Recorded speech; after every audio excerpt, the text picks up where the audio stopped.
have two people from the museum side, so I'm really happy to introduce Marc, Director of Media and Audiences at Tate, and Lise Korsgaard from Statens Museum for Kunst in Copenhagen. And you're going to talk about your tone of voice. You both worked a lot on that, so explain to us how it works. The big chair. Yes. I'll take the big chair, really thank you.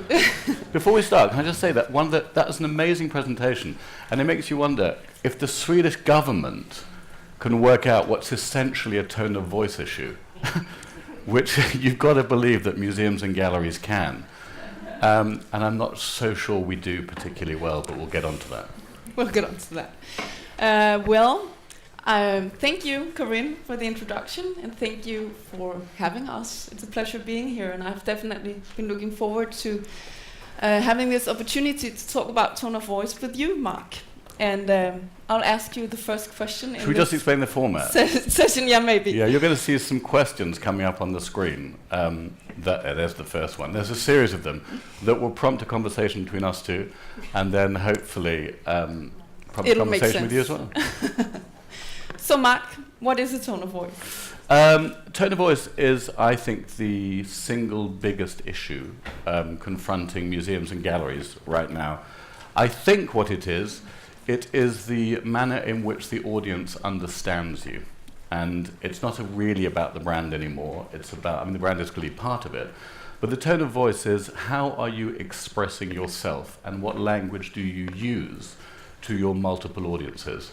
And actually, I think it's become the single biggest issue within brand and marketing, and in fact wider than that for the organization as a whole.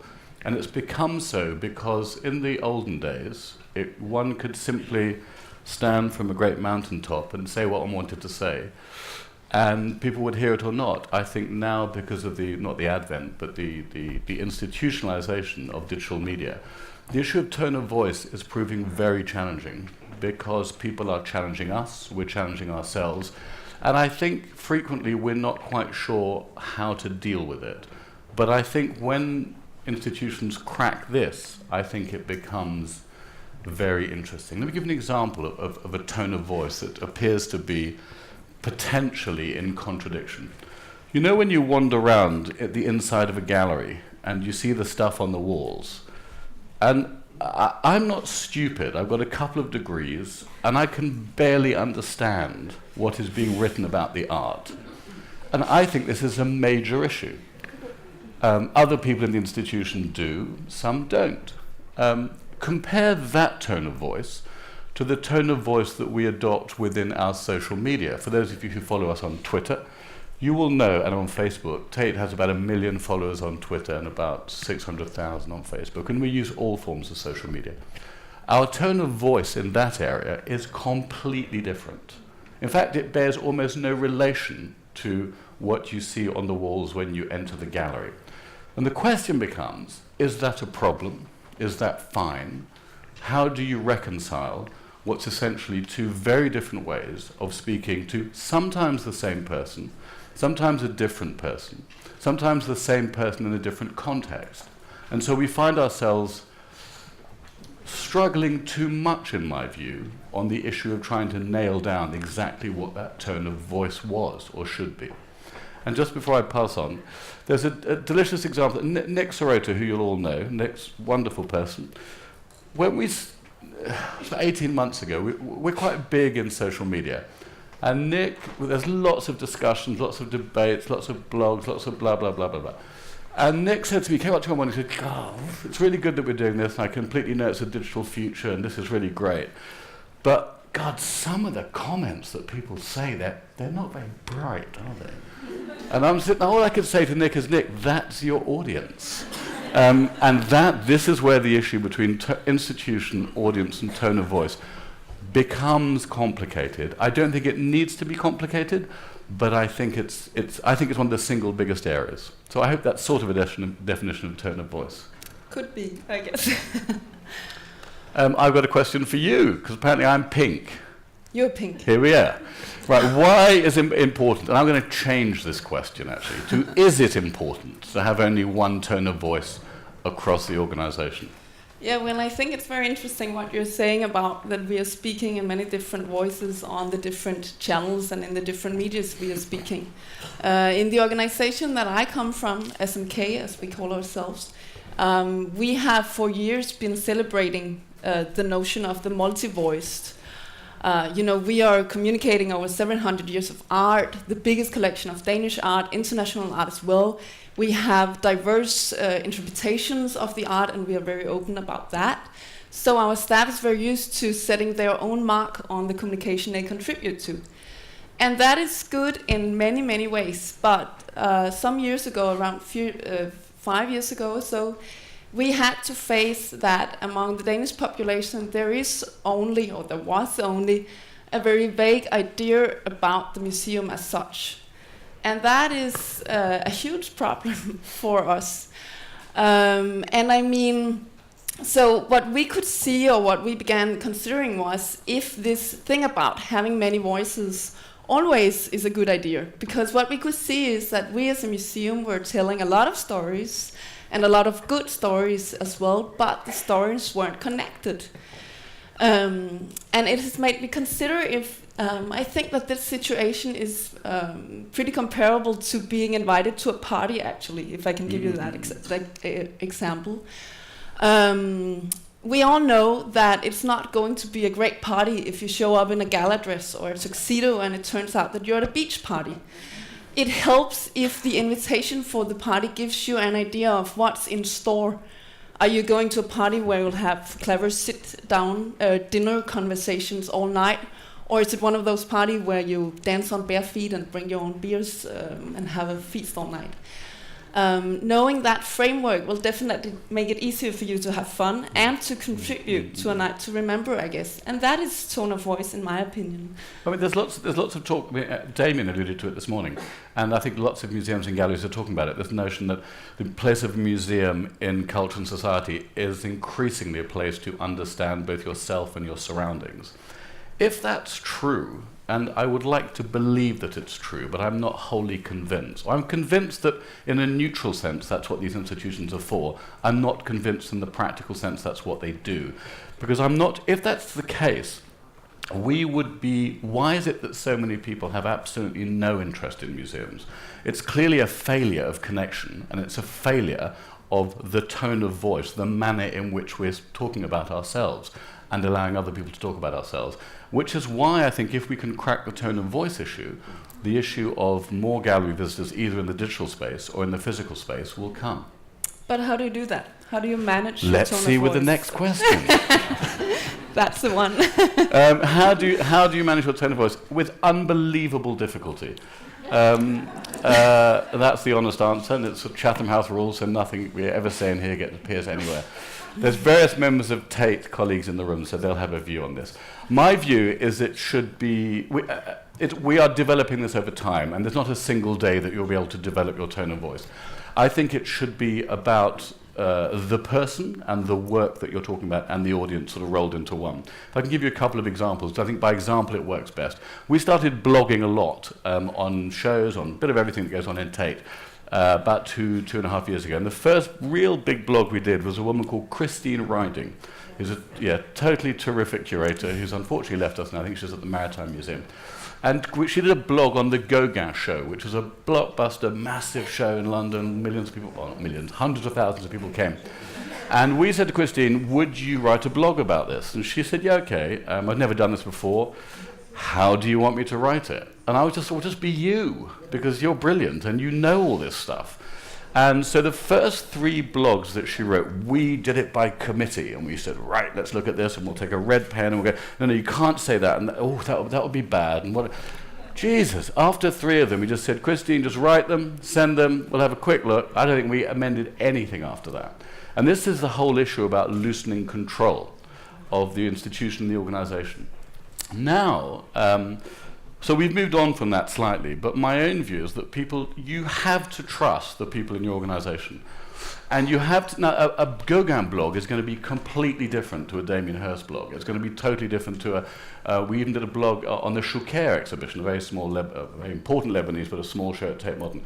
Firstly, trust, let people go. People are not going to say, well, they might, but they're unlikely to say, Marc Sands is an idiot. But they might say that. He shouldn't work here, he shouldn't do this. That's not where they're going to say that. This is trusting the people first.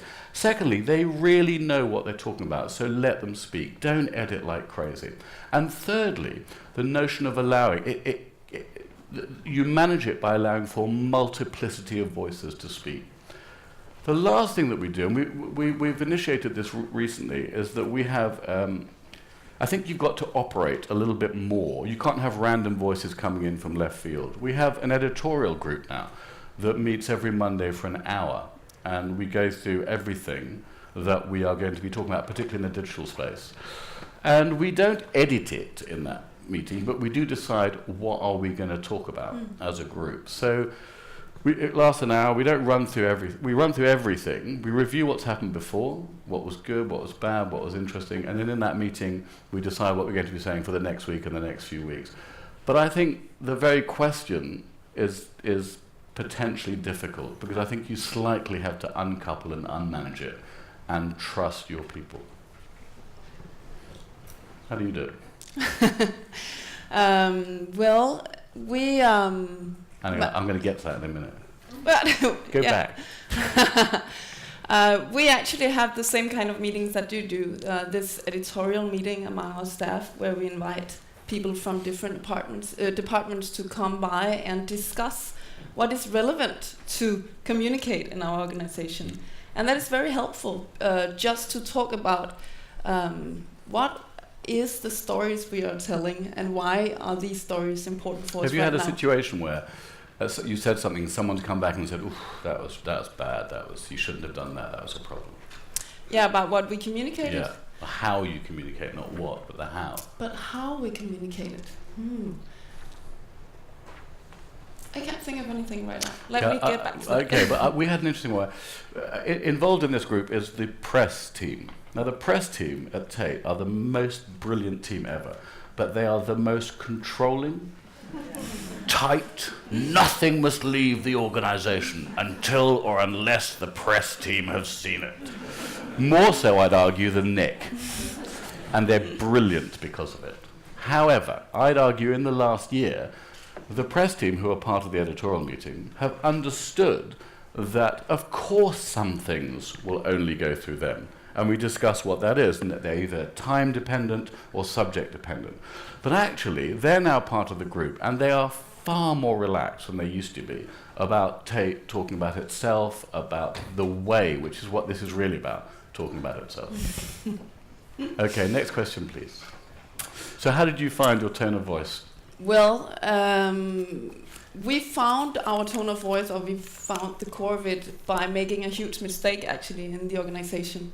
I'll try to make a long story very short, but around 3 years ago we started up a strategy process at the museum, and what we did was to spend half a year in the board of managers discussing our role as a leading national gallery.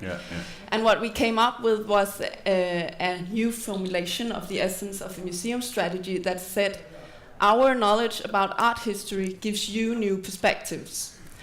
But seeing that sentence in writing, we realized that, hey, this is not where we are now. We could see that what was happening at the museum was absolutely not about us giving knowledge to someone. People were engaging and involving and stuff like that. I can come back to that. So what we did, realizing that we made a mistake, was to start the process all over. And this time with one crucial change. First of all, we invited, like Damien talked about, Jane Wentworth to be a part of the process. And then we invited lots of different stakeholders to, we wanted to hear their voices. And we invited visitors and our staff as well to be a part of the process. And the funny thing was that having these kind of stakeholders on board, the language in the process completely changed. From being us formally talking about our role as a leading national gallery to a conversation about other kind of advantages. We heard that SMK is a place with a fighting spirit and a wonderful energy. you can relax, be enriched, your views are challenged at the museums, your life's horizons are expanded, we were told. So what we saw was that our museum and our unique selling point as a museum is not so much the museum, it's not actual the specific art object either, the specific exhibition. It's the experience of the art that is invaluable, like we've talked about today. So we saw that we need to change our communication from being about the museum as an institution to the museum as this creative space people are allowed to fill in yourselves. And it's in this creative space we are now trying to build our tone of voice. Interesting. Yeah. Next question. One. Hello. How do you build your tone of voice? You've told me a little bit about it. I think we've touched on that. Yeah. I mean, I think let's move on to the next one. How does the... Oh, okay, I think this is the killer question.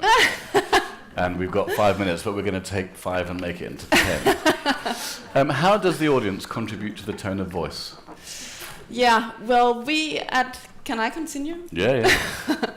At SMK, when we decided to make this turnaround in our communication from being about the institution to the experience of art and the experience at the museum, we decided to try to give our audience a leading role in our communication. And that, of course, involves social media and our magazines, our website, and so on. But we also tried this experiment I would like to tell you a little bit about, to try to give the audience a leading role in our marketing campaign. And I guess you've been given some tiny posters, is that true?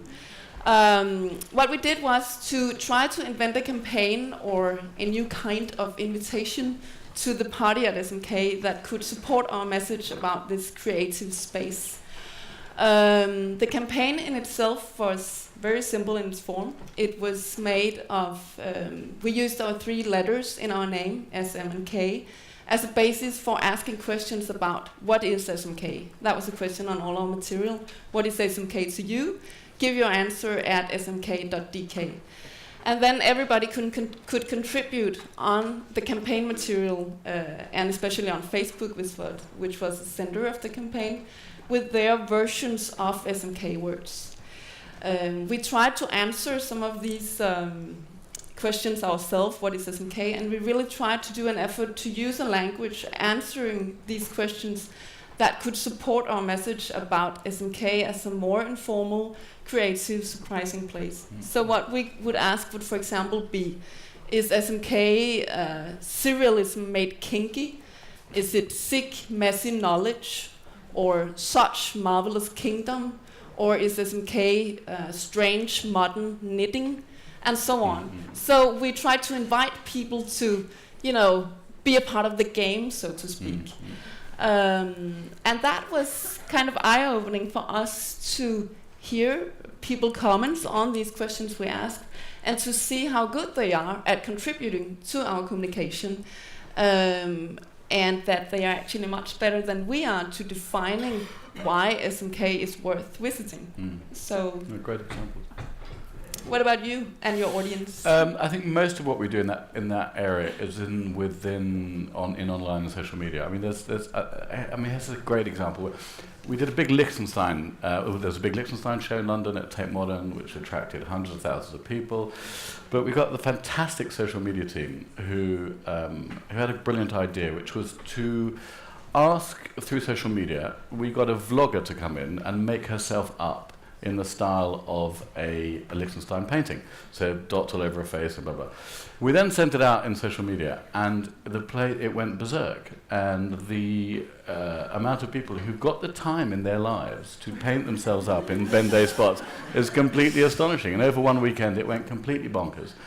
And I think it's a brilliant way in which already a fairly publicly sort of, it's quite simple, Liechtenstein, but it allowed the audience to engage with it and contribute in a way that I can't think we would ever have done before. So for us, I think, at the moment, the issue of audience contribution to tone of voice is existing largely in the area of digital and social media, we're increasingly bringing it into the gallery space itself. But it depends which gallery, because we don't have a uniform view of the 4 galleries. But I think increasingly at Tate Modern, we will see that happening on a very active basis. And with Tate Britain, we are going to, it's essentially reopening, or it's open now, but the gallery is being refurbished and opening rather beautifully in November. At the heart of the campaign is how the audience are responding to and working with British art and artists, which I think will fundamentally change how we then speak about ourselves. Because the moment you let the audience in, there's no way of shutting them out again. And I think that's exactly as it should be. True. Have you got another question, or is that? Yeah, no. the Yes, last one, that's because I'm just curious about your secret tool when it comes to tone of voice. Yeah. God. I think that the answer to that lies in doing it and not asking permission to do it. And at Tate, we have a sufficiently brilliant team who are wanting to push this very hard. I think if you ask the permission of curators, you're going to be in real trouble. Because that's about scholarly loveliness, and this isn't about that. This is a different thing. So in my view, and maybe Tate is of a size where you can just get on with it, and other institutions it's harder, but my own view would be try it, ensure you have the backing of at least one very senior person, and then go for it. But there isn't a secret, it's a question of trial and error. Thank you. Thank you. I've got Brilliant. one. Very good. Yes, you have a question, Marc?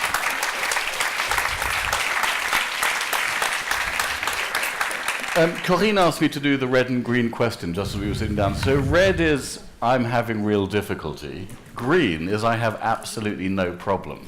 Here's the question. Are you struggling with your tone of voice? If you're not individually, but as an institution. We can try and video Red, afterwards. big problems. Green, no problem. Come on, reds. And now greens, please. Greens, stay up. And now greens down, reds up. Yeah, more than reds. less, but encouragingly, increasingly Yeah. lots of greens left, so thank you. Very good. Congratulations for this great conversation. Do we have any question for Marc and Lise in the audience? I'm going to stand to my full height now. Since it was very connected with Frida and Carl, lose control, so that was really interesting to see how both of you really built this free tone of voice. Yes, Jane? Yes, Jane Wentworth again, sorry. I'm fascinated to know, Marc, whether you actually are able to resist the pressure of curators in control. Yes, actually, because it depends which, but actually, from the most senior, here's the issue, actually. At the most senior level, curators completely understand this. At the most junior level, they absolutely want to do it. The issue is the middle area.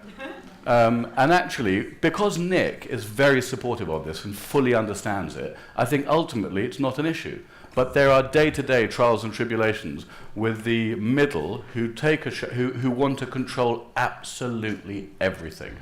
But you just can't. And increasingly, it's half an issue now. It will not be an issue in 5 years' time, because we will have fully understood that if you're really going to democratize the access to art, you have to do this. Another question? No. Okay. So that's thank you again. We're Thank going you. to go to the next session.